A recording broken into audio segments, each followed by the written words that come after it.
Hello, my name is Lee, and today I want to take you guys through my Commonplace notebook. This is my passport size traveler's notebook that I got recently, and I'm using it to test drive commonplacing but in a smaller format.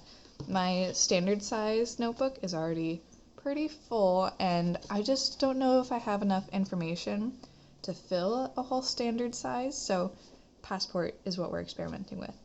And I've done quite a few things since we last chatted. So first off, I put this dictionary page in the front here, along with this little card that came with my sterling ink order. Just as like a little decoration. I like the way this looks, especially with the ginkgo leaf notebook in the front here.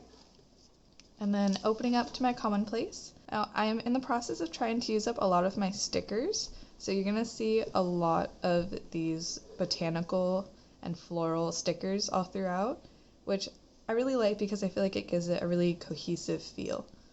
So the first thing I want to talk about is this first page is a little bit thicker because I had written this on the true first page and it just felt really cramped, so I spaced it out a little bit and then I just glued those pages together so nobody needs to know. You can kind of see the ghosting of it on the other side, but the first page is a nerve-wracking thing, so I redid it.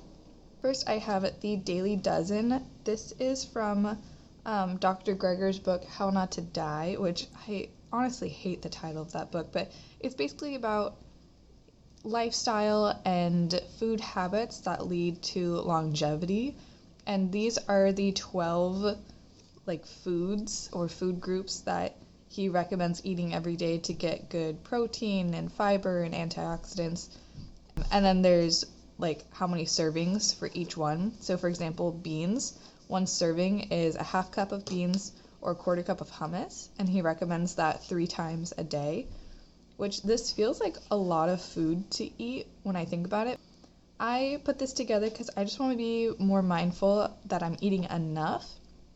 I find throughout the day I'm really busy and sometimes I don't have time to put together a good meal, so this is just a reminder of making sure I eat my fruits and my, greens and all of that. Big thing is smoothies. I'll do a scoop of protein powder, a banana, 2 tablespoons of peanut butter, a tablespoon of flaxseed, and blend that up, and that's a pretty easy protein shake that'll get me through the day. But I'm really happy with how this first page turned out after I redid it. Next, this is a little self-care check-in that I wrote for myself. So I notice sometimes I'm neglecting my self-care when I get too wrapped up in the busyness of life. And so I just took a moment to write down my physical needs, emotional needs, and spiritual needs, and some questions to check in with myself. And then if I'm not feeling like I'm fulfilling my physical needs well, it's like the action I can take is I can, do some yoga, go on a walk, cook something, have a cup of tea, nourish my physical body. My emotional self, I can journal, read, call a family member, dance, which I do that when I'm really stressed out and just tense. I'll put on some of my favorite music and just kind of dance crazy in front of the mirror and be silly with myself, and that helps lighten my mood a little bit.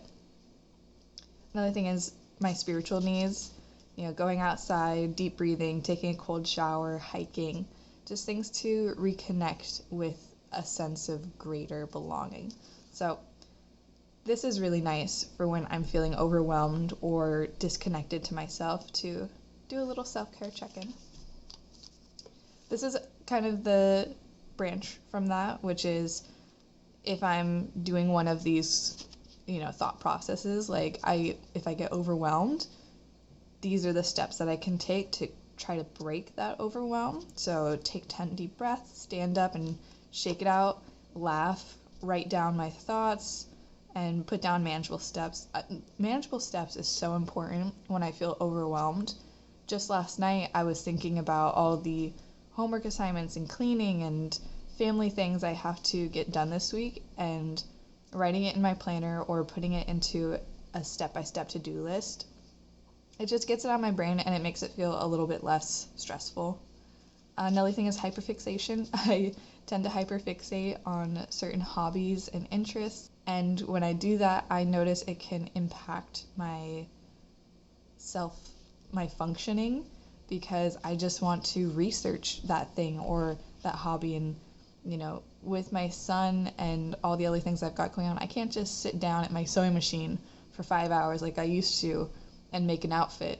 I used to do a lot of sewing late into the night because I have this idea for a dress, and I want to get that idea out of my head, and I just need to let it go sometimes, or at least slow down and not speed run the idea.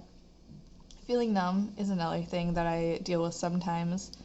Especially I feel like when I scroll too much on social media, after a while I just have this disconnected, numb feeling, which I really don't like. And that's why the first thing is put down your phone, turn off the TV, just step away from that, step back into reality.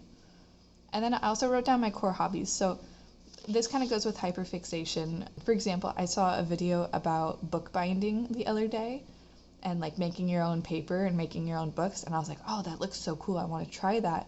And I started researching it, and it's like, okay, wait, I have all these other hobbies that I love.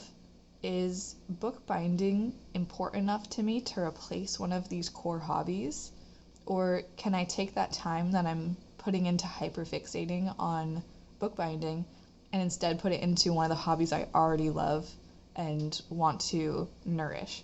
So I have reading, sewing, yoga, walking, gardening, writing, cooking, hiking, planning, and cleaning, which I put cleaning as a core hobby as a way to kind of trick myself into wanting to clean more, because I do like cleaning. I like organizing and having a nice space, but also it's like a chore. So trying to shift my mindset to make cleaning more of a hobby hopefully will make me clean more. We'll see. But when I'm getting into these states of mind, I want to remember my core hobbies that bring me joy and I genuinely want to get better at or spend time doing, instead of jumping ship to a brand new hobby that I need to learn and buy the supplies for and dedicate time to a new hobby that I might drop in a couple weeks. So this is a nice reminder page for me.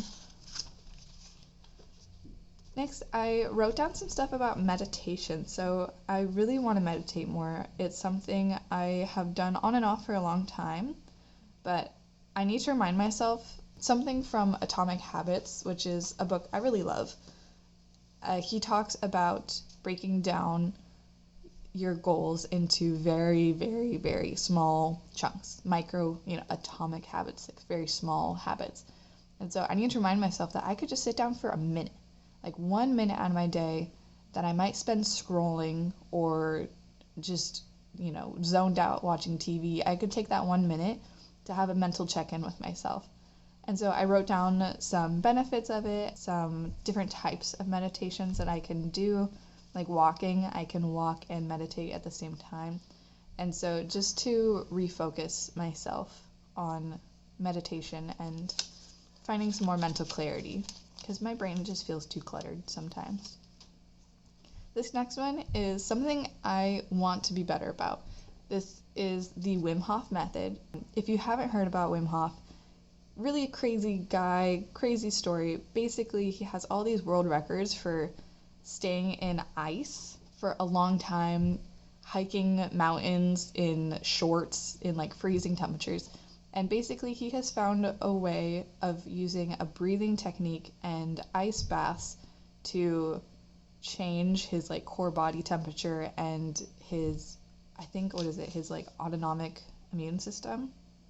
Well, there's a lot of science behind it and stuff like that if you want to do your own research, but I just wrote down some of the benefits of it and how to do the practice, as well as a little challenge that I can do for myself, because the cold water, it's really good for your blood vessels. It's also really good just mentally. It kind of shocks you into a better mood in a way, and it provides some mental clarity. And I take very hot showers. I come out beet red. So for me to step into the cold shower is not an easy thing to do. and that's kind of the point, is it's not supposed to be easy, but I want to do more cold showers and more of the breathing techniques because it's supposed to be really good for your health and for your mental clarity. So I wrote a whole page all about that. Next, totally different direction from mental health is I wrote down some recipes. So I've been trying to use my crock pot more, and I'm also trying to do more bulk buying. One of those things that's great to buy in bulk is dried beans. And so I wrote down simple slow cooked black beans. So this is just black beans to use in other recipes. And then slow cooker refried beans, which I've used this a couple times, and it's pretty freaking good. I'm just going to say that right now. But these are really nice because I'm saving money, saving space, because if you're buying canned beans, they're a lot bulkier than dried beans. Also, I'm using my crock pot, which saves me time. I just put it in there and I forget about it, and then in a couple hours it's done. So I've really been enjoying these recipes. I want to do more crock pot recipes because it's such a great time saver. And then also, I only have to wash the crock pot and the cutting board instead of, the pans and the frying pan and the cutting board and all the other things. So I'm slowly getting more comfortable with the crock pot. I kind of want to try an instant pot too, but I'm waiting until I'm consistent with the crock pot before I switch up to something else, because there is a bit more flexibility with an instant pot. You can saute in it, which you can't do in a crock pot. It's only a slow cooker. And even last night I did my own recipe for the first time. I made a potato soup. It turned out really good, except for my fiance made fun of me because I forgot to season it, which is a tendency of mine. I put all the ingredients and I forget the spices. So he seasoned it at the end and it was delicious. But the fact that I was able to put it together myself without following the recipe was really confidence inspiring. Because the last recipe I followed for a potato soup, it was just way too watery. It wasn't thick enough. I like a really creamy potato soup. So I tweaked it. I added way more potatoes, way less water, and it came out awesome. I was very excited about that. This is another on the food line, and off the bat, I'm really pet peeved that this pen, the V-Ball, I got this in a cloth and paper sub box. It smears so bad on this paper. I need to find a new pen situation, but don't look at the smudges. This is the Dirty Dozen and the Clean 15. So this has to do with high pesticide use. So if you're gonna buy organic food, you should buy something from the Dirty Dozen because these are more likely to be infested with pesticides. Now, there's a whole argument about why pesticides, aren't good for the environment and your health and everything. And if I could just avoid that and buy organic strawberries, apples, all that stuff, I'd rather do that. Which I just realized potatoes is on this list. And I don't know if I've ever seen organic potatoes at the grocery store. But there's also the farmer's market too. And then the Clean 15, these ones have low pesticide use. So these ones, if you don't buy organic, it's not the end of the world. And this is one that I just did this morning. This is a think before you buy. I have been reflecting on this past year, and something I noticed is when my son was born, I was very stressed out and anxious and tired and, going through all the emotions of being a new mom. And I used online shopping as a coping mechanism. So I would be up every 3 hours to feed him in the middle of the night. And as I was feeding him, which took a long time in the beginning, I would just be scrolling on my phone and I would get Instagram ads. I'd get, marketing emails, and I would just buy all these things that I really didn't need. Or I would buy things for him, like bottle warmers and, different types of sleep sacks and swaddle blankets, just anything to try to adapt to my new role as a mother. And it kind of spiraled, not terribly. I've come to terms with it, but I want to cut back on my spending habits. I'm playing with the idea of doing a low buy year for 2025, which let me know if you have any thoughts on that. I'm still brewing it in my brain. But I wrote this out as something to refer to when I'm feeling the urge to impulse buy. So there's a whole list of questions. Have I thought about this for a long time? Does it solve a problem? Do I own something similar? Where will it be in 5 years? These are questions I found from a creator online. I can't remember her name. I'm so sorry. I need to be better about saving names. But I also wrote down some of my own criteria, like what is the environmental impact? Do I have money in cash? Am I feeling FOMO, fear of missing out? What do I need to maintain it? And does it drastically improve my quality of life? I had something similar in my A5 binder. It was a flow chart of like what to think of before I buy something. And I liked that, but I feel like this is a more in-depth version that really goes through all the things I need to think about. One thing I've been thinking about a lot more is what does it take to clean that item? Now, I have kind of a pathetic story to share with you guys. I got this high chair from my dad for my baby shower. It's really nice. It folds back, it collapses down, it's got like a nice soft cover. It's top of the line high chair, but it's impossible to clean.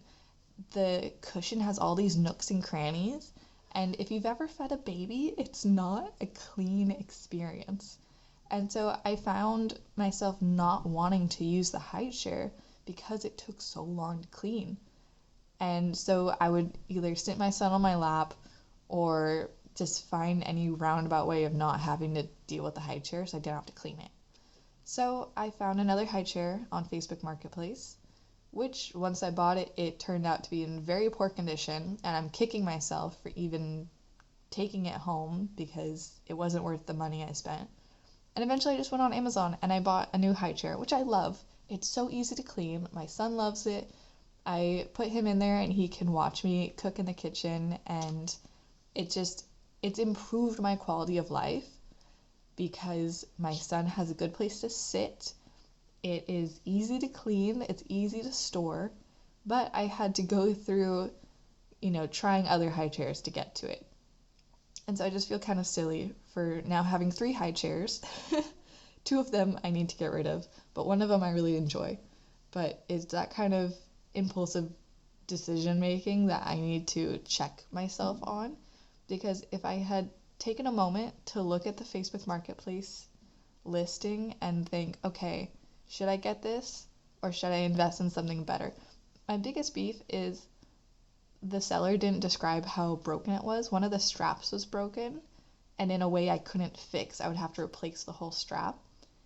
And it's a safety concern. I don't want my son falling out of his high chair, so his well-being is more important to me than the money it takes to get a new high chair. And that's where we're at today. But I'm trying to be more mindful of my spending, my impulsivity, and this has been a really nice system so far. I love the size. Like, this is the perfect size for writing down just little tidbits of information to refer back to. And then I find myself flipping through this all the time and just feeling joy, especially with all the flowers and washi that I'm using up. It's really cute and it feels cohesive, which is quite nice. So this is a successful experiment so far. I hope you guys enjoy seeing how this evolves over time. I know I'm very excited to see how it evolves over time. And we shall see where my little passport takes us. I do need to trim this page down a little bit, I think.